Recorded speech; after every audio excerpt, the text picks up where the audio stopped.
ठीक उसके दूसरे दिन इस देश और प्रदेश में एक सांप्रदायिक माहौल जो सरकार बनाने का काम कर रही है, उसी के संदर्भ में आज एक कॉन्फ्रेंस आहूत है और उसके बारे में उत्तर प्रदेश विधानसभा के प्रतिपक्ष के नेता परम सम्माननीय माननीय माता प्रसाद पांडे जी आप लोगों से वार्ता करेंगे।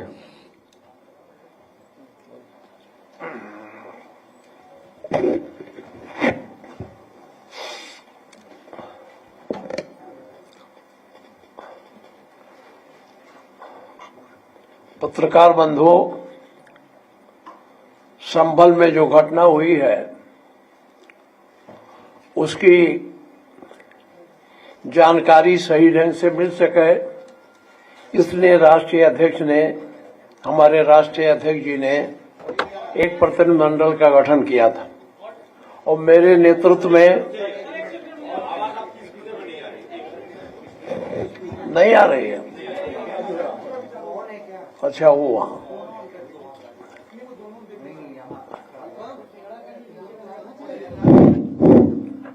अब आ रहा है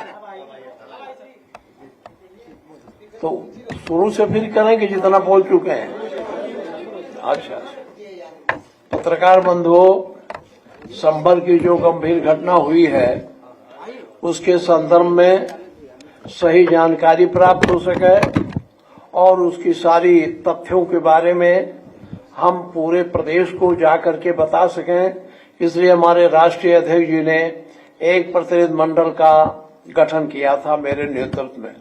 मुझे वहां जाना था, मैं सवेरे ही 10 बजे निकलने वाला था, लेकिन इसके बाद डीजी से मेरी बात हुई तो डीजी साहब ने मुझसे कहा कि साहब, उनको पता था कि मैं जा रहा हूं, उन्होंने तुरंत, हमने उनसे कहा कि इस घटनाएं हो रही हैं, हमारे यहाँ के लोग फर्जी फंसाए जा रहे हैं, आपने हमारे एमपी पर जो वहां था नहीं उस पर भी मुकदमा लिखा दिया, तो ऐसे कैसे चल सकता है। उन्होंने कहा मैं निष्पक्ष जांच करूंगा, आपको विश्वास दिलाता हूं कि मैं निष्पक्ष जांच होगी और आप 3 दिन वहां न जाएं। उन्होंने आग्रह किया कि 3 दिन आप वहां न जाएं, हम निष्पक्ष जांच कराएंगे, इसके बाद 3 दिन के बाद आप जाइएगा। तो फिर हमने सोचा कि एक अवसर है, ये देख लें, इसीलिए उनके आग्रह पर हम आज यहाँ रुक गए। मेरा कार्यक्रम भी जारी हो गया था, वहां जाने का सब कुछ हो गया था, लेकिन जब उन्होंने कहा 3 दिन बाद जाइए, तो इसीलिए मैं आज यहाँ आपका प्रेस कॉन्फ्रेंस करके पूरे प्रदेश को बताना चाहता हूँ कि मैं तो जाना चाहता ही था, लेकिन उन्होंने कहा मैं निष्पक्ष जांच करूंगा और निष्पक्ष जांच कराऊंगा, कोई ऐसा नहीं है, गलत नहीं फंसने पाएगा, इसलिए मैं आज इस कार्यक्रम को यहाँ रुक के प्रेस कॉन्फ्रेंस करना। आप पूछें? हाँ,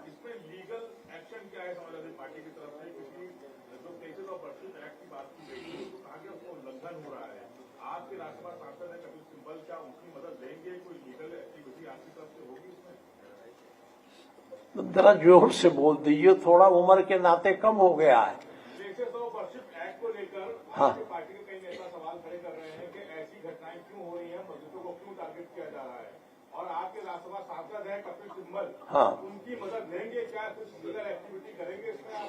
देखिए, ये तो हम लोग, हमारे राष्ट्रीय अध्यक्ष रणनीति बनाएंगे, उसके हिसाब से होगा। अब ये घटनाएं क्यों हो रही हैं, इस तरह से घटनाएं क्यों हो रही है, आप जानते हो। आप ये भी जान लो कि जब वहां मंदिर मस्जिद का विवाद चला था तो 1991 में तत्कालीन प्रधानमंत्री बीपी नरसिम्हा राव से अगुवाई वाली कांग्रेस सरकार के कार्यकाल में प्लेसेज ऑफ वर्शिप एक्ट यानी पूजा स्थल का कानून पारित हुआ था। इसमें स्पेशल प्रोविजन में बताया गया था कि इस कानून के मुताबिक 15 अगस्त 1947 से पहले भारत में जिस धर्म की जो पूजा स्थल था उसे किसी दूसरे धर्म के पूजा स्थल में नहीं बदला जा सकता। अगर कोई ऐसा करने का प्रयास करता है तो उसे 3 साल की जेल और जुर्माना हो सकता है।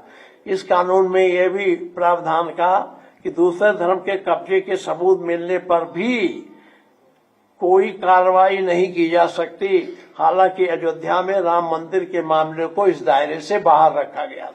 ये कानून जब ऑलरेडी पहले से मौजूद है तो इस तरह से या तो इस कानून को बदल देते, पार्लियामेंट से कानून को बदल के तब इस तरह की कार्रवाई करते, लेकिन ये किसी बात का ये अधिनायकवादी सरकार है, इसलिए अपने मनमानी ढंग से काम करती है, न किसी कानून को मानती है न संविधान को मानती है।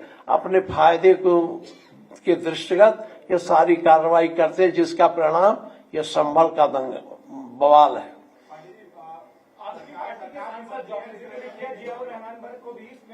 हम नहीं, मैंने इस बारे में अभी मैं जब डीजी से बात कर रहा था तो मैंने नाम लेके कहा कि जियाउर रहमान बर्क तो उस दिन थे ही नहीं, वो तो बाहर थे, वो कैसे मुलजिम हो गए। तो उन्होंने हमें जवाब दिया कि एक भड़काऊ भाषण दिए। तो हमने कहा भड़काऊ भाषण क्या होता है? अब वो अपने मस्जिद में या कहा क्या बोले, उससे क्या मतलब है? कह लेकिन मैं निष्पक्ष जांच कराता हूँ।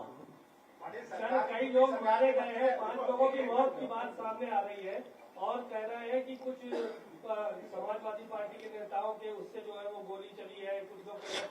ऐसा नहीं है। आपने बोला कि पुलिस 2 तरह के असलाहे रखती है। देखिए, हमने कहा है, हमने हमारे घर पर जो पूछने गए थे तो मैंने कहा हकीकत यह है, पुलिस बहुत, आप इनके कार्यकलापों को बहुत दिनों से देखते आ रहे हैं। जब ये गोली चलाने की बात करते हैं तो सरकारी बंदूक से गोली कम चलाते हैं। प्राइवेट हमने अपने आंख से देखा है, कई लोग अपने प्राइवेट असलहे जो रखते हैं वो भी लेके पुलिस वाले चलते हैं, इसलिए उसका प्रयोग नहीं करते, क्योंकि उसमें ये फंस जाएंगे, सरकारी गोली बरामद हो जाएगी, सरकारी बंदूक बरामद हो जाएगी, पता चल जाएगा तो इसमें सीधे मुलजिम बन जाएंगे। अगर इस तरह से अन्य उससे होता है, और आप जानते हो थानों में तमाम प्रकार के कट्टे असलहे रखे रहते हैं, कब ये प्रयोग कर लें क्या ठिकाना है। यानी चोरी के असलाहे पुलिस चलाती है। अब तो रखती है कि नहीं रखती है, मैं तो इतना कहूंगा कि इनके यहाँ जो कट्टे वगैरह बरामद होते हैं इनके मालखाने में रखे जाते हैं, जब कभी इन्हें जरूरत होती होगी उसका प्रयोग करते हैं। समाजवादी पार्टी के मौजूदा सांसद और पूर्व विधायक के ऊपर सरकार कह रही है कि भाई इन्हीं लोगों के बीच में वर्चस्व की जंग थी और इन्हीं लोगों के समर्थक आपस में लड़े। नहीं, ऐसा हो सकता है? आप बताएं, दोनों 4 लड़के मारे गए और चारों एक दूसरे को मारेंगे, ये संभव है? ये पुलिस जो है अपने बचाव में ये बयान दे रही है, पुलिस अपने बचाव के लिए कुछ भी कर सकती है। आप अभी चुनाव में आपने देखा होगा, आप लोग गए होंगे, हम तो गए हैं, जहां वोट पड़ रहा था मैंने देखा है। मैं गांव में गया हूं, जिन गांव में जाता था मैं, जिसके घर बैठ जाता था उसके घर रात को एसडीएम पहुंच जाते थे, थानेदार पहुंच जाते थे। तो ये सरकार का लोकतंत्र में विश्वास ही नहीं है, ये लोकतांत्रिक तरीके से काम करते हैं। तो ये जब इनको हो गया था कि ये 19/11/2024 को सिविल जज चंदौसी के यहाँ याचिका दायर की गई।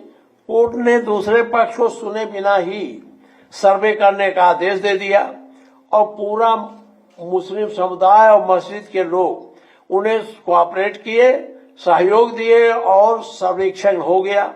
कलेक्टर ने कह दिया आप दोबारा सर्वेक्षण की जरूरत नहीं, जो होना था हो गया, कोर्ट में दाखिल हुए।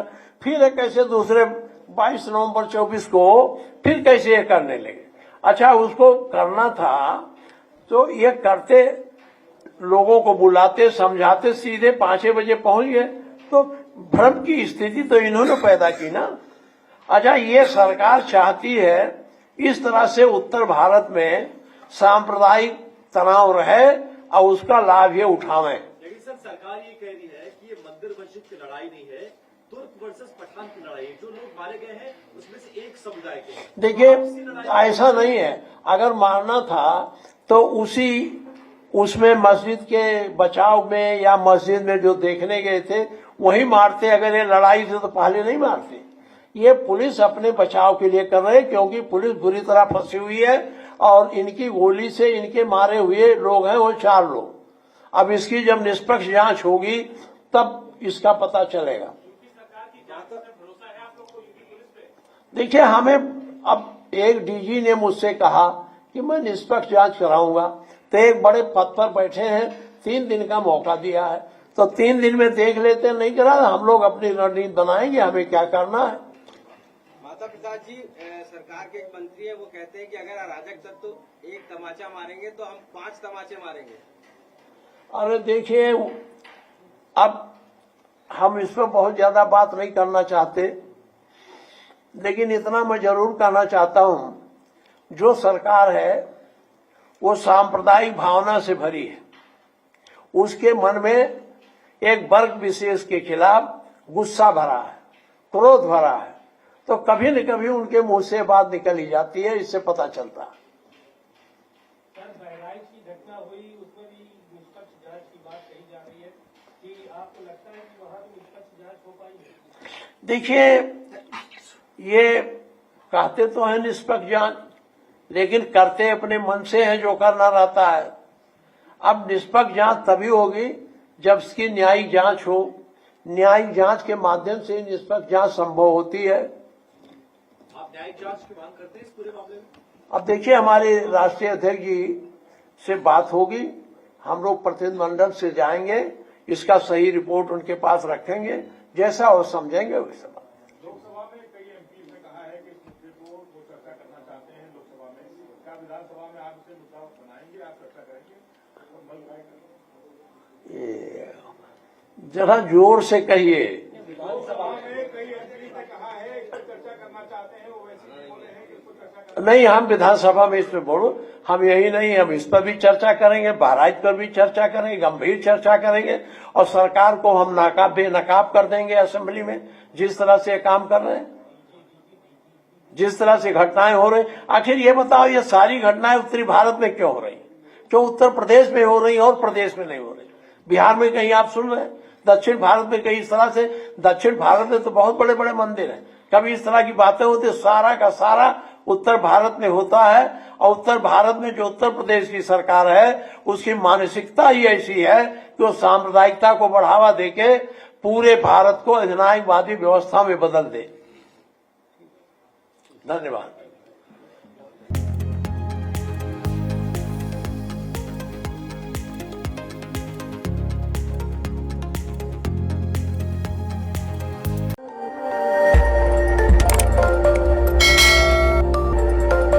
खबर आपकी, नजर हमारी। देखते रहिए आई इंडिया।